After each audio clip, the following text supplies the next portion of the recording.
آپ سب سے زیادہ سمبولزم کی اہمیت کوئی نہیں سمجھتا. دعا کہاں پر جا کے کرنی ہے, مرگ میں شرکت کرنی ہے, کہیں پہ پیدائش ہوئی ہے وہاں پہ جا کے مٹھائی بھیجنی ہے, سلام. آپ جو پیغام دے رہی ہے ریاست اور ریاست کے چلانے والے اور حکومت کے چلانے والے کلیکٹیولی, پرائیویٹ میڈیا کو تو میں تو ڈیفینڈ کرتا ہی نہیں, وہ تو بالکل ان کے اوپر تنقید ہونی چاہیے. میں تو یہ جاننا چاہ رہا ہوں کہ جہاں پر آپ کو پیغام دینا چاہیے وہ پیغام نہیں جا رہا. اس وجہ سے میں یہ گراف بار بار دکھا, اس کے اندر 1.5 منٹ صرف اس خبر کو دیا گیا. یہ کیوں ہے؟ میں دیکھیے صاحب, میں بالکل ڈاکٹر صاحب کی اس بات سے متفق ہوں کہ ابھی ہم تو جس وقت ہم اس دور سے جو گزر رہے, ہمارے ملک گزر رہے, ہم $10 لاکھ کسی کو دینا میرے خیال میں یہ مناسب نہیں ہے. یہ ہمارے لیے بہت مشکل بات ہے اس وقت ہمارے ملک کے لیے. اس کی بجائے بالکل میں ایسے متفق ہوں جو ہماری جو جوان شہید ہوئے ان کے لواحقین کے لیے کر دیتے وہ زیادہ بہتر ہوتا, کیونکہ اس زیارت کی کوئی ضرورت پیسے کے لیے نہیں. زیارت کو تو خود بذات خود ضرورت ہی نہیں, لیکن زیارت کو ویسے بھی ضرورت نہیں ہوتی, اور بذات خود زیارت کو کہیں بھی ہو تو زیارت کو ضرورت نہیں ہوتی ہے. لیکن دیکھیے ایک صرف اتنی بات پہ کہ جی ڈائلاگ یا تعلقات اس کو بڑھانا چاہیے, اس بات پہ ہم بات کرتے ہیں. یہ نہیں کہتے کہ جی وہ گیا کیسے گیا یا اس وقت کیا صورتحال ہے. ایک چیز میں میڈیا کے چاہے وہ آپ گورنمنٹ کے میڈیا کے تو اس کا بھی یہی صورتحال ہے, بلکہ اس سے تو ورس ہے یہ جو ہمارا پرائیویٹ چینل اس سے ورس بھی ہے پی ٹی وی کا, کیونکہ یہ جو حادثات ہوتے ہیں, جو حادثات نہیں بلکہ جو ظلم ہو رہا ہے ہمارے قبائلی علاقوں میں جو ہو رہا ہے, ہمارے دہشت گردی کا جو شکار ہو رہے ہیں ہمارے جوان کے, اس پہ کوئی بھی پروگرام نہ ہوتے ہیں نہ کہ بھی کرتے ہیں. دیکھیں یہ ضروری نہیں ہے کہ آپ اس کی تصویر دکھا دیں, یہ نہیں کہ جا کے اس کے بچوں کو روتے دکھائے, یا ضروری نہیں ہے کہ اس کے والدہ یا بیٹی یا بیوی کو روتے دکھائے. یہ تو کم سے کم دکھائے کہ یہ کیوں یہ ظلم ہو رہا ہے اس ملک کے ساتھ, اور یہ جو ظلم کر رہے ہیں یہ کون ہے, یہ ہم میں سے ہے یا باہر سے. میں ایک فرضی صورتحال رکھوں, فرض کریں کہ اس ملک کے اندر تمام میڈیا بند ہو گیا, پرائیویٹ سیکٹر کا میڈیا اس موجودہ حالات کے اندر, تو آپ کے خیال میں جن لوگوں کے پاس حکومت کا میڈیا موجود ہے, صرف میں ایک چینل کی بات نہیں کر رہا ہوں, میں ریڈیو بھی آپ کے پاس ہے اور تمام اخبارات بھی آپ کے تابع ہیں, وہاں پر تو ریشو بھی پھر یہی ہوگا نا ترجیحات کا, کیونکہ آپ کی ترجیحات میڈیم کا مسئلہ نہیں ہے, پیغام دینے والے کا مسئلہ نہیں ہے, آپ کی ترجیحات ٹھیک نہیں ہے. دیکھیں اور وہ ہم نہیں بنا سکتے آپ کی ترجیحات. جو ہماری میڈیا سرکار کا یہ تو ہمیشہ کے لیے وزیر کے لیے استعمال کیا گیا, یہ پرائم منسٹر کے لیے استعمال کیا گیا, یہ پریزیڈنٹ کے, یہ کبھی بھی عوام کے لیے یا عوام کے رائے کا ان کا خیال نہیں رکھا. اگر آپ کی ترجیحات درست نہیں ہے آپ کے سامنے, ترجیحات وہی تو میں کہہ رہا ہوں کہ ترجیحات CNN پہ لگا دیں گے اس پہ یہی چلائیں گے. اگر ترجیحات صحیح ہوتے تو پھر صرف وہ نہیں دکھاتے جو عوام کے مسائل ہے وہ دکھاتے. انڈیا کا اس نے یہاں ان کی اسپیکر صاحبہ کی قیادت میں دورہ کیا. ہمارا ایک پاکستان انڈیا فرینڈشپ گروپ ہے جس کا میں خود بھی ممبر ہوں. یہاں پہ قومی اسمبلی میں ان سے ہمارے مذاکرات ہوئے, ساری بات چیت ہوئی, سب نے دوستی کی بات کی. میں حیران ہوا اس بات کے اوپر کہ جتنے بھی حکومتی نمائندے تھے جو مذاکرات ہو رہے تھے, کسی ایک شخص نے, اور میں بالکل یہ ریکارڈ پہ ہے, میں وہ واحد بندہ تھا, میں نے یہ کہا کہ دیرپا دوستی اس وقت تک قائم نہیں ہو سکتی جب تک وہ تمام کانٹے جو اس دوستی کی راہ میں رکاوٹ ہیں بشمول مسئلہ کشمیر کے جب تک حل نہیں ہوں گے. اب دوستی چاہتے ہیں, ہم نہیں چاہتے کہ ہم خام خواہ آپ سے لڑیں, لیکن وہ دیرپا دوستی نہیں ہوگی. تو آپ کی پرائرٹیز کا تعین تو لیکن آپ کی باہری دوستی جو ہے اس کے برابر میں اگر آپ نہیں چلا سکتے, چلے اگر اس سے پہلے نہیں کر سکتے برابر میں چلائیں, اندر تو دوستی کریں, تو اپنے اداروں کے بندوں کو اون تو کریں, آپ اس کو کوئی پالیسی تو مرتب کریں جب تک وہ. اور معذرت کے ساتھ آپ کی پارٹی کی طرف سے بھی ایک بیان کے علاوہ میں یہ نہیں چاہ رہا کہ وہ کالے کپڑے باندھ کے اور گھومتے پھریں کہ جی ہم نے, لیکن کوئی توجہ نہیں ہے آپ کی پارٹی کی طرف سے. ٹھیک ہے لگے ہوئے ہیں وہ مارے جا رہے ہیں, کیا ہو گیا, ٹھیک ہے. دیکھیں طلعت صاحب, ہمارا پرابلم صرف اداروں کے ساتھ اونرشپ کا نہیں ہے, ہمارا پرابلم اس عوام کی اونرشپ کا ہے. آپ بتائیے کہ عوام کے مسائل, اب دونوں پولیٹیکل لوگ بیٹھے ہوئے ہیں, میں بالکل ایز اے نیوٹرل پرسن آپ کے سامنے یہ گزارش کرنا چاہوں گا. آپ یہ دیکھیے کہ کتنی مرتبہ آپ کی جو پارلیمنٹ ہے وہ اس چیز پہ بیٹھی ہو, یا آپ نے پارلیمنٹری ریزولوشنز پاس کی ہوں جو کہ عوام کے پرابلمز ہیں, تو آپ کیا شو کر رہے ہیں کہ عوام کے بارے میں آپ بے حس ہیں.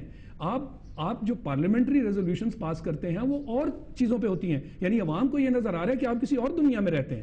ان کی بجلی, ان کی گیس, ان کے پرابلمز, ان کی جو بے روزگاری ہے, جو مہنگائی ہے, اس کے اوپر پارلیمنٹری ریزولوشن. انڈیا میں جب وہ بیٹھے اکٹھے تو انہوں نے کرپشن کے اگینسٹ پارلیمنٹ بیٹھی, سارے اپوزیشن سارے لوگ اکٹھے ہو کے بیٹھے اور انہوں نے ریزولوشن پاس کی. تو یہ احساس کی بات ہے. تو اوور آل ڈسکنیکٹ ہے. آج آپ دیکھیے پی سی این ایس کو دیکھیے, excuse me last point, PCNS کو دیکھیے, یہ ایشو جو ہے پہلے 2 مہینے آپ نے اس کو بنانے میں لگائے, 2 مہینے آپ کے پاس ٹائم نہیں تھا کہ اس کو پارلیمنٹ اگلے 2 مہینے کا پتہ نہیں آپ لوگوں نے کیا کرنا ہے. اچھا, اگلے 2 مہینے کیا, اگلے 6 مہینے پتہ نہیں کیا ہونا ہے. میرا خیال ہے کہ جتنے بھی ایشوز ہیں عوام سے ریلیٹڈ, ان میں اسمبلی کے اندر مظاہروں سمیت صدر ہاؤس کے گیٹ کے مارچ کرنے تک, سپریم کورٹ کے باہر کیمپ لگانے تک, اسمبلی کے باہر کیمپ لگانے تک, اسمبلی کے اندر جو ہے یہ ساری باتیں, بات صرف یہ ہوتی ہے کہ جو شخص یا جو پارٹی وہ اسٹیئرنگ جس کے ہاتھ میں ہوتا ہے, کچھ اس کی بھی ذمہ داری ہے نا. ہم لوگ اپوزیشن میں تو واویلا میں جا سکتے ہیں, پروٹیسٹ کر سکتے ہیں, صدر ہاؤس میں مارچ کر سکتے ہیں, لوڈ شیڈنگ کے خلاف, مہنگائی کے خلاف, ان ساری بے روزگاری کے خلاف, کرپشن کے خلاف. میرا خیال ہے جتنی ہم نے آواز اٹھائی ہے شاید کسی کی بات نہیں اٹھائی ہے. میں مارشل کے بات سے متفق نہیں ہوں. اس ملک کے اندر ہر ہندوستان کے ساتھ ہم اپنے آپ کو کیسے برابر کر سکتے؟ 60 سال سے 64 سال سے وہاں پہ ڈیموکریسی, ہمارے تو ہر 2 سال کے بعد آپ کے ڈکٹیٹر آتے, قبضہ کر لیتے, آئین کو پامال کرتے, وہ بورڈ کے اوپر اس کے اوپر چڑھ جاتے ہیں. اب 4 سال میں, ابھی بھی 4 سال میں آپ نے دیکھا جو آئین اس کا اشر پہلے جو حق نے کیا تھا, وہ جب اسمبلی آئی تو اس نے پھر اس کو ریسٹور کیا, پھر پروین مشرف آیا, اس نے اس آئین کا جو اشر کیا, پھر اس اسمبلی نے آیا, پھر ریسٹور کیا. میں ٹھیک ہو گیا. دیکھیں سن لے, ابھی میں سر یہ بات نہیں ہے کہ جی پارلیمنٹ کے اندر کوئی ایسی ایشوز ڈسکس نہیں ہوتی ہے جو عوام سے ریلیٹڈ. اگر آپ کی بجلی کا ہے ادھر ہوتی ہے, آپ کے گیس کا ہے وہ ہوتی ہے. دیکھیے حل تو آپ نے بیڑا غرق کیا ہے, آپ نے اس لیے بیڑا غرق کیا کہ اس 4 سال دیکھیں نا, کرپشن فوج کروا رہی ہے, بجلی فوج کروا رہی ہے, سارے فوج نہیں کی ہے نا, یہ کرپشن یہ ساری چیزیں اگر ٹرانسپیرنٹ طریقے سے یہ چلتا رہتا ہے الیکشن تو اچھے لوگ آ جاتے. یہی جب آپ ہر بات 4 سال کے بعد آتے ہو, کسی کو مظلوم بناتے ہو اور گھر بیچتے ہو, تو پھر وہ پھر عوام کے اندر سیاسی تنازع جو اب چھوڑ دو. دیکھیں سیاسی تنازع جو فوج کے جو میرا نقطہ تھا, سیاسی تنازع جو فوج کے گرد گھومتے رہے ہیں, شاید اسی کی وجہ سے ایک ڈسٹنس ہے ہمیں نظر آتا ہے. اور جو آپ نے مارچ وغیرہ کی بات کی, آپ نے ووٹر سے جا کے ووٹ لینا ہے. سیاچین کے اوپر جو فوجی بیٹھا ہے تو آپ کا ووٹر, لیکن براہ راست آپ کو ووٹ نہیں اس سے لینا. لہٰذا اس کے بعد یہ ہے کہ جی آپ نے تاریخ شہباز شریف سمیت ہمارے چیئرمین راز افلاق صاحب سمیت آج اب اخباریں اٹھا کے دیکھیں, ہماری اسٹیٹمنٹس بھی ہیں, ہماری ان کے اوپر بہت ساری, میں سمجھتا ہوں کہ دلی ہمدردی کا اظہار کیا, پوری جماعت کی حیثیت سے وہ بھی تیار شدہ اسٹیٹمنٹس ہوتے ہیں. وہ ایک علیحدہ میں ایک آخری بات میں پھر سے بھائی, تیار شدہ کیسے ہوتی ہے, جو حادثہ ہوتا ہے اس کے مطابق دبی ہوئی ہے. یہ ہمارے بھائی ہے, کوئی ہندوستان کے فوج نہیں ہے, کسی اور کا فوج نہیں ہے. ہمیں احساس کرنی چاہیے, یہ بالکل یہ ہمیں احساس کرنا چاہیے. اور یہ ان کے بچے, ان کے بہنیں, ان کے بھائی, ان کے مائیں, سب ہم ایک ہی. پولیس جو ہماری حفاظت پر مامور ہے, وہ خاکی میں ہو یا کالی وردی کے اندر ہو, اس کو ہم نے اگر اون نہیں کیا تو اس کے پاس کوئی انسینٹیو نہیں ہے ہماری حفاظت کرنے کا. بالکل سر, میرا خیال ہے جتنی شہادتیں پنجاب میں ہوئی ہیں پولیس افسران کی, کوئی گھر ایسا نہیں ہے کہ جہاں پنجاب میں نے کہا ہر ایک کو ٹھیک ٹھاک معاوضہ,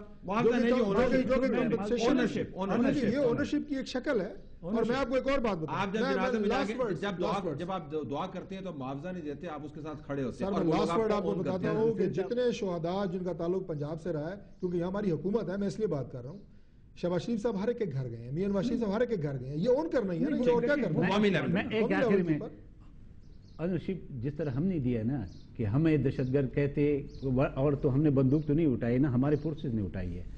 وہ ہمیں کہتے اب جلسہ کرنے ہم آپ کو نہیں دیں گے, ہم جہاں بھی آپ جائیں گے ہم آپ کو ماریں گے, ہمیں مار رہے نا. نصیب دیا ہوا ہے پورا قوم کو. لیکن اس واقعے سے ہمیں سبق کچھ سیکھنا چاہیے.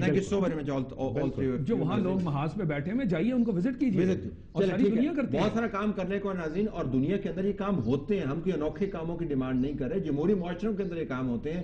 بہترین جمہوریتیں اور ان کی قیادت جو ہے وہ اپنی فورسز, ہر قسم کی فورسز کے ساتھ کھڑی ہوتی ہیں. لیکن یہ روایت پاکستان میں پڑ گئی ہے, یہ خطرناک روایت ہے, اس سے ہمیں کنارہ کشی اختیار کرنی چاہیے. اجازت دیجیے, اللہ حافظ.